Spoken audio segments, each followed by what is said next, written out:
Ipinipresentar kan DZGB ang programang Lakaw Maghiras Year 4 sa padagos na paglakbay pasiring sa Jubileo kan Diocese kan Legazpi sa taong 2026 sarabay na maglakbay sa paagi ng dakulang selebrasyon ngunya na taon an Year of Stewardship o taoning pamamahala. Ini may temang simbahan nin mga katiwala nangangataman na mamahala magkakaigwa nin manlain-lain na inisyatibo sa bilog na taonin pamamahala manungod sa mga aspeto kan kapalibutan, ekonomiya, salud, teknolohiya asin kultura. Maghinanyog sa katotohanan susog sa katukduan kan kagurangnan, mag-ugma asin aktibong maglingkod, makisumaro asin magpartisipar sa misteryo kan kagurangnan, liturhiya asin misyon kan katolikong simbahan. Marina, sabay na! Alas 2 ang hapon kada Biyernes. Kaiba si Jenny Matthew Balyaran asin Reverend Mark Austin Tuazon. Lakaw, Maghiras, Year 4 sa DZGB. Always number 1. Always at your service.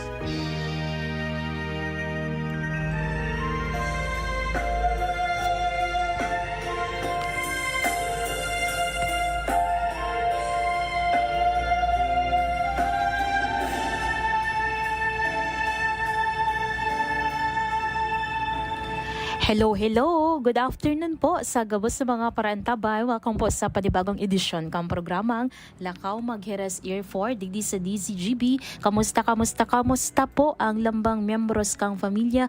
Kamusta po ang mga kalakaw maghiras sa inman po kamo ngunyan? Ano man po ang sa indong mga pinigigibo or nagsisiesta man, tama na mo ng siesta. Asin ibahan po nindo ako sa sarong oras na paghiras po digdi sa programa. Kamusta po ang sasatuyang pagsabat kang bagong taon?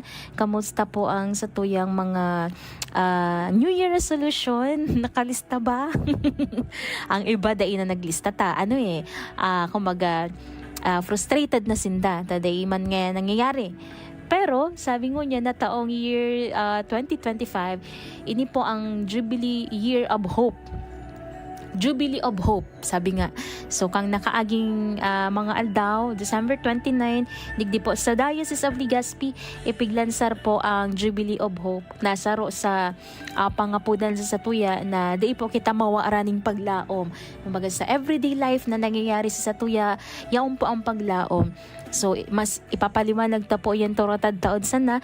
Pero bago yan, ano ba sa mga bagay na dapat ang ipagpasalamat para sa taong 2024? Siguro kung mabugta ka mo ning listahan ngunyan, dakula dyan iyo ang blessing sa satuyang pamilya, sa sadiri mismo, and sa tuyang mga padaba sa buhay, our friends, as iba pa na namamutan. So, kung may mga dapat man ipagpasalamat, ano man sa mga adal na nakuata duman. Kasi 'di ba? Igwa din talaga na pagtapos kang taon, day na ngaya ako makakankidakol, day na ngaya ako makakanki mga matataba, day na ngaya ako kadaklan na nahiling ko sa Facebook, madayat na ngaya ako pagpuon ngaya kang taong 2025, ini ngaya ubusong ko mo na ngaya so handa mi, baka ngaya magparaanos, sayang man ngaya kang spaghetti, sayang man kang pinagluto ko na dakulo na lechon, ginibo mo yung paksiw, kung di may maubuson, sayang man. So, pagpuon ngaya kang 2025, January 1, diet na mismo ako. So, yan po ang mga saro sa nahihiling ta na mayor na tigisabi kang iba na ma-diet na ngaya o kaya ngaya kung dati urag-uragon ka, magiging mabuot na ako ngunyan na 2025. Kung dati para pakigiwal ka, para pakigliba ka, kung dati marites ka or baka saro ka sa mga member kang tolits, ano ang latest nyaong kadyang permi sa kanto, mas isay na sana sa imong pigi istorya ngunyan na taong 2025, saro po ito sa kumbaga kang iba na dain na mabagong buhay naman. So anyway, saro lang po yan sa mga ehemplo na pag-iisip kang iba kung paano mas maangat, kung paano mas magkakaigwaning maray-rahay na buhay para sa year 2025.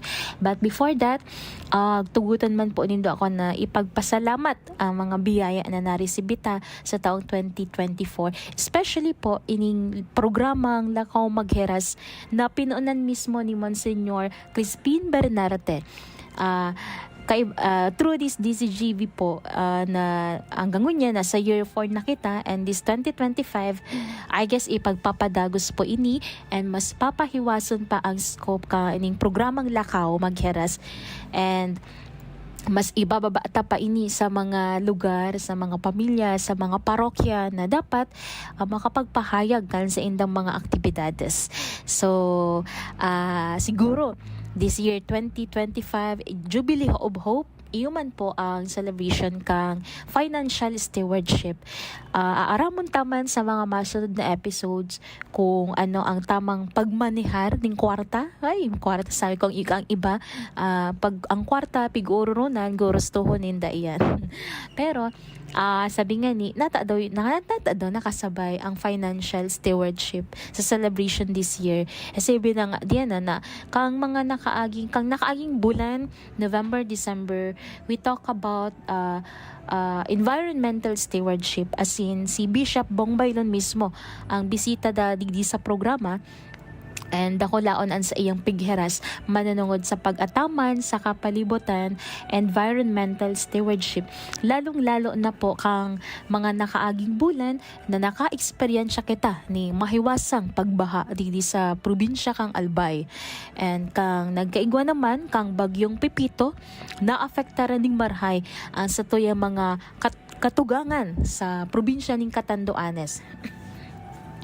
So, duman po sa ipinaluwas na letter of appeal, kung matatandaan ta, pighagad ni Bishop Bong ang aksyon sa environmental impact kang quarry, as in substandard project sa probinsya kang Albay. Naghagad siya ng tabang kay Presidente Ferdinand Marcos sa provincial government kang Albay, as in iba pang mga concerned agencies para masolusyonan, as in dain na po mautro ang arog ka itong mga pangyayari na grabe sa pagbaha na na-experiensyan tadigdi sa Albay.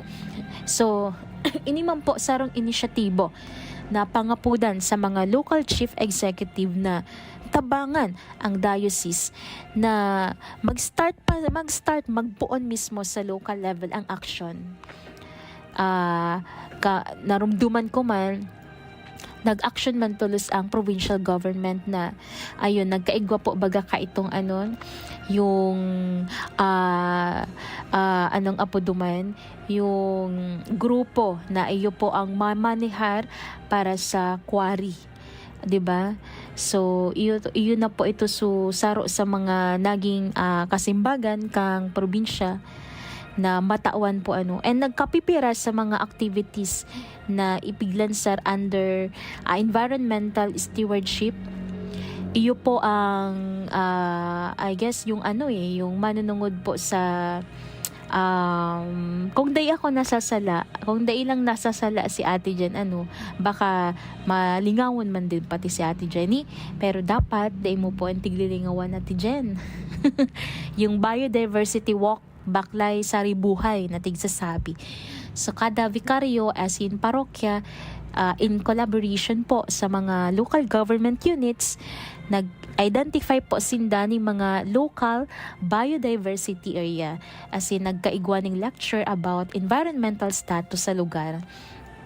So kasabay sa activities iyo po ang tree planting, proper waste segregation, and children's common home day, and nagtauman ng training workshop manungod sa caring for our common home, as in iba pa. So ini po saro lang po ini sa pangapudan kan sa tuyang obispo sa Gabos na padagos kitang magbaklay di ita pagtapuson ang pinunanta orog na ang manungod sa pag-ataman sa kapalibutan. Environmental stewardship must be a lifestyle kan sa tuyang mga buhay. Day na po yan mawawara pa. So, ngunya naman na financial stewardship na nagpuon kang December, ang Gabos na Paratubod encourage to help and participate po sa mga activities sa kanya-kanyang parokya. So, mas papahiwason taman po yan kung ano po yan, aramon taman po yan. So, ngunya naman, balikan tamo na po so manunungod sa Jubilee of Hope. Happy New Year pala kay Monsignor Crispin Bernarte. Happy New Year Reverend Mark Austin Tuason. Happy New Year partners. Miss ko na kamo digdi sa program na, and sana one day magkairibahan girare kita digdi si Rev Mark yaon dyan sa Anislag Parish. And kay Bishop Bong, Happy New Year man po, as in siring man sa mga paraan tabay ta. As in ang mga kanya-kanyang parokya, kang diocese, mga pervikaryo, Happy New Year po sa Indo. So, ini pong Jubilee of Hope, year of the Jubilee 2025, iyo po ang pigaapod na Pilgrims of Hope. Kung saan, enot nang ipig-announce ni Pope Francis kang I guess around May 2024 na magkaigwa kaining Pilgrims of Hope para sa mga naafektaran kang war, ongoing effects kang COVID-19 pandemic and climate crisis. As in iba pa na mga pinag-aagihan. So kung ipigbaba man po digdi sa lokal kang December 29, binuksan naman po kang Diocese of Legazpi sa pamamayon ni Bishop Bong ang 2025 Jubilee of Hope, coinciding po sa Feast of the Holy Family dyan po sa St. Gregory the Great Cathedral. Pinuunan po yan ng sarong prosesyon as in inatindiran kang mga representantes hali sa 7 Jubilee churches and parishioners. At yan pala na aramon ta kay Bishop Bong, ano itong mga Jubilee churches na ipigdesignar. So ayan, nagkaigwa po sinda ning solemn procession, as in sinundan po yan ng banal na misa. Okay? Sinundan ng banal na misa na pinamayuhan ni Bishop Bong. I-recall ko lang, so naging homilia ni Bishop Bong manungod duman na ang tema po kang Jubilee of Hope nakafocus po sa importansya kang charity, which he said begins at home. Sabi po ni Obispo, sa harong minapoon ang paglaom. Sagkod igwa kitang pagkaminootan, pagrespeto, tinarabang tabangan, pag-apresyar kang gayon nin kada saro. Asin pagsuporta sa mga maluluya, yaon da po dyan minapoon ang paglaom. Kaya importante na po na niya to po ang Jubilee year sa satong mga harong mismo. Sabi nga ni, charity begins at home. So, just hope also begins at home. So, magayon nun, bako na lang charity begins at home. Hope also begins at home din pala. So, sa harong mismo minapoon ang gabos, ang paglaom. Saruman po ining oportunidad para sa satuya na mag-renew kan satuyang hope. Ipigpapangapudan sa satuya sa mga pilgrims ang fundamental event of every Jubilee event. Traditionally po, with the human activities, arog po kang mga faith, sacramental confession. Hindi po ako nasasala sa mga kapadaan na nagdadangog ngunyan. Hello po sa Indo. So sabi nga ni, saro po yun sa pag-inggan niya sa satuya. And enduring own way of the cross. So pagpaasan ta kang satuyang sa diring cross, lalo na sa mga biktima kang violensya and instability. Narumduman ko part kang celebration, iyo po ang pag-alsa po kang cross, ngang apagduman. Ayan. So Jubilee, yes, nagpaasan ki cross. Yung Jubilee crosses pro ginibuduman from Divine Word College to Albay Cathedral. So ayun. So Jubilee list yung 7 Jubilee churches or atyan po maunambitan iyan digdi sa tuig ni Bishop Bong dahilan ta igwa kong nahiling na mensahe ipinaluwas po mismo kang Albay Cathedral, St. Gregory the Great Cathedral Parish. Ang mensahe po ni Bishop Bong manungod po sa Jubilee of Hope, asin kung ano po ito na 7 mga parokya na konsideradong sacred sites throughout 2025. Iniyan po sa mga designated Jubilee churches. Kung day ako nasasala, igwa po dyan sa Libon, igwa sa Ligaw, sa Tabaco, sa Tiwi, igwa, sa Legazpi, igwaman, as in iba pa. So irerekolta po yan sa paagi ni Bishop Bong. So ano pa, may mga activities po during the celebration of Jubilee of Hope. May mga aktibidades na bigbibilog ang kada parokya, kaya importante po ang satuyang pagpartisipar po tanganing mas maging makabuluhan, makahulugan po ang satuyang celebration kaining Jubilee of Hope, asin talagang maging magayon po, maging solemne ang celebration.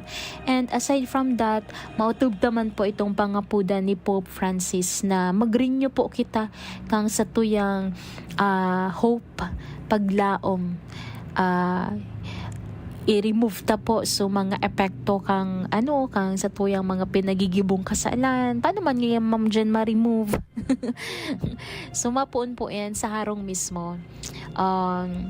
Saro po ining tradition sa tuya Anyway, mas magiging mahiwa siguro ini kung talagang si Bishop Bong na sa tuyang madangog uro at siyansan. That's why pinag-download mi po so video hali duman. Kung marirekolta po na this 2025, sabi ni Pope Francis, iniman po ang expression sa satuya kang synodality and renewed efforts to further Christian unity. Kaya naman pig-apelar niya ang pagkakaigwa ng mas progresibo na common celebration kaining mga aktibidades. So sa mga nagdadangugon yan, pwede po kamo mag-text sa 0938-891-5475 and live man po giraray, tape as live man giraray kita sa staying Facebook page via DZGB News Online, DZGB YouTube channel, asin DZGB Live app. Kaya naman, ang tabayanan ta po yan mahanap buhay mo na kita. Anong oras na? Okay, oras Hatod sa Indokang Liver Aid Silimarine Capsule. Ang good drinks at good food, perfect combo. Isama pa ang Liver Aid. It's liver lover, boys! Plemex. Pag may ubo o hika, Plemex agad. Basta lagundi, Plemex. Realize true comfort and relaxation at Dorotea Resort and Spa, a perfect venue for family outings, couple retreats, and various functions such as weddings, birthday parties, corporate seminars, and conferences. Dorotea Resort and Spa. We have backpackers rooms, standard rooms, deluxe, suite, and a penthouse. Also, relax and rejuvenate with our spas and invigorating treatments, services, and facilities. Dorotea Resort and Spa, Kahugutan, Bakakay, Albay. For reservation, contact us at 0917-777-5734. Find us on Facebook, Dorotea Resort and Spa. Relax, rejuvenate, and enjoy. Only here at Dorotea Resort and Spa. Birit na sana kaso parang may gumagasgas. Ganyan ang ubong may plemang mahirap ilabas. Mag-Plemex Forte Syrup. Gawa sa natural na lagundi. Tinutunaw ang plema. Pinipigil ang ubo. Ramdam ang hagod ng ginhawa. Sing your heart out. Basta lagundi, Plemex. Mabibili ang Plemex Forte Syrup 60ml at 120ml sa mga pangunahing butikan nationwide. Vitex Nagundo L is a generic name of Plemex Forte. If symptoms persist, consult your doctor.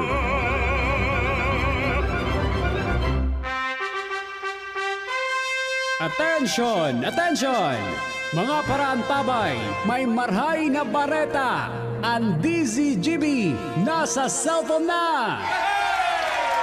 Yes po! Madadangog na ang DZGB sa saindong mga cellphone. Sa katuyuhan na mas lalo kamong mapagserbihan, asin dagdag na konvenyensya sa saindong gabos, ang DZGB. Pwede nang ma-access sa paagi kan sa indong cellphone. I-download lang sa saindong mga Android phone ang DZGB app sa paagi kang Google Play Store, asin Apple App Store, asin hanapo ng DZGB Live. I-install sa saindong gadget, asin malinig nindong madadangog ang DZGB. Libre po ini. DZGB. Number 1 na, may Facebook Live pa. Ngunyan, may DZGB Live app na. O, ano pang pigahalat nindong mga paraan tabay? Download na! Okay na sa ikaduwang kabdang na po kita kan sa tuyang programang Lakaw Magheras Year 4 as in inim po giraray si Jenny Balyaran digdi po sa programang Lakaw Magheras. So hello po sa mga nakatutok and again this is Tip as live po as in Happy New Year po sa gabos na mga Kalakaw Magheras again.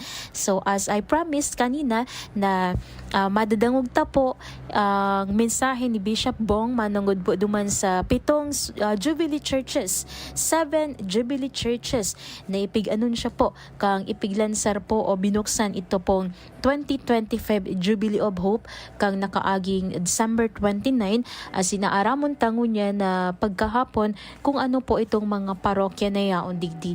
So anyway, saroon ta na kasi nakalista na digdi. Ayo po ang Parish Church kang St. James the Greater sa Libon Albay, and ang Parish Church kang St. Stephen the Proto-Martyr sa Ligao City. Wow, congratulations! Congratulations sa Parish Church and Diocesan Shrine of St. Vincent Ferrer kang San Vicente, Tabaco City. And ang Parish Church naman kang Diocesan Shrine of Our Lady of Salvation sa Horoan, Tiwi, Albay. Congratulations dyan kay Padre. And ang ikalima, iyo po ang Diocesan Shrine of Saint Padre Pio sa Rawis, Legazpi. Ang St. Jude Tadeus Parish sa Lapu-Lapu, kang Legazpi City, and ang Cathedral Parish kang St. Gregory the Great, Legazpi City. So iyan po ang 7 na Jubilee Churches sa celebration po kang Jubilee of Hope this 2025. Pero ngunyan antabayan dangunta po ang mensahe ni Bishop Bong manungod po sa Jubilee Churches na ini, kung ano ang sa iyang pangapudan sa tuya agabos, kung ano ang sa tuyang maitatabang, asin kung ano ang sa tuyang magiging partisipasyon sa mga simbahan na naonambitan ta. Again, this is Tip as live po and thank you so much po sa mga nakaantabay sa giraray padagos pong suportaran ining programang Lakaw Magheras. As in inimang po giraray si Jenny Balyaran sa tuya pong maantabayanan ang tingog ni Bishop Bong Baylon kang Legazpi Diocese manungod po digdi sa 7 Jubilee Churches kang Legazpi Diocese. Mga tunga ko sa pagtubod. Ang itong inang ikaw tradisyon na sa kada ika-25 taon, 50 taon, dinideklara ko ini na sarong jubileo. Sarong panahon, pagpapararong kan sa tuyang pagtubod, kan sa tuyang espiritualidad, pakikisumaro, pakikipagrelasyon sa mahal na Diyos asin sa tuyang kapwa. Kabtang po kayo sa tuyang pilgrimage of hope, pili po kita ng 7 simbahan na dinideklara niya ito ng Jubilee Churches para sa jubileyong ini kadpaglaon ngunya na taon 2025. Asin ang 7 simbahan pong ini, iyo po ang mga minasunod. Inot ang Parish Church po kan St. James the Greater, duman sa Libon ini. Ang ikadua pong Jubilee Church, iyo ang simbahan ni St. Stephen Proto-Martyr sa Ligao. Ang ikatulo po, ang Diocesan Shrine ni St. Vincent Ferrer diyan sa San Vicente sa Tabaco City. Ang ikaapat po, ang sa tuyang Diocesan Shrine kanina din sa itong kaligtasan, Our Lady of Salvation, duman sa Horoan, Tiwi. Ang ikalima po, ang Diocesan Shrine, ang bago po maliklarang shrine niya to ni St. Padre Pio diyan sa Rawis, Legazpi City. Ang ikaanom po, ang Diocesan Shrine na recently declared naman po ni St. Jude Tadeus dyan sa Legazpi City. Ang ultimo po, ang St. Gregory Cathedral. Iyo po yan ang ikapito, asin ang pinaka-orog siyempre na Jubilee Church dahil iniyan sa tuyang Mother Church digdi sa tuyang diocese. Ang Cathedral Parish ni St. Gregory the Great. Ang 7 simbahan kong iniimbitaran kamo na mag-peregrinasyon kita digdi, mag-pilgrimage. And whether it is individually or as a family, a group, parish, community, gibuhunta po ini sarong tunay na peregrinasyon. Kaya nga ni po, pigsaro-saro ko, kung duman sa Libon, pasiring dyan sa Ligao, pasiring duman sa San Vicente, sa Tabaco, masakat kita sa Huruan, mabalik kita digdi sa Padre Pio, dyan sa Legazpi, asin anhari kataning lang kaya na Diocesan Shrine nato, ti St. Jude, Tadeus na popular na maray sa sato na. Asin ultimamente po yung Cathedral Parish ni St. Gregory the Great. So, garo kung nagkakaigo kita ning Camino de Esperanza, yan po na pag-aapod niya, mo yung sa pilgrimage na ini. Camino de Esperanza, the walk of hope. Halos maglilibot kita kayan sa bulkan, sa satuyang padabang bulkan mayon, ahalik sa Libon, sa Ligao, sa San Vicente, pa sa Huruan, tapos pabalik kita digi sa Legazpi, ining tulong na tatadang pilgrim churches niya to. So, lugod, tao po kita ning panahon na ining mga simbahan na ining mabisita niya to, ninulita, tinatawang kita ning special na privilege kan sa tuyang inang simbahan, iguaning mga pigo-offer na plenary indulgences sa mga ma-undertake ining pilgrimage na ini, digdi sa 7 simbahan na ini. Kaya, bendisyonan lugod po, iraray ng mahal na Diyos ang sa tuyang mga pagpagal, asin ining mga pilgrim churches na ini, urog na makatabang sa sato. Tangani na ining taon, nin jubileo, nin paglaong, maging urog na makahulugan, mabunga, asin magayon sa satuyang lokal na simbahan. Sa indong nahinanyong ang programa Lakaw Maghiras Year 4 sa DZGB. Abagan giraray sa masunod na Biyernes at sa pang edisyon kan programang Lakaw Maghiras Year 4 taon kan pamamahala sa Diocese kan Legazpi. Digdi sa DZGB. Always number 1. Always at your service.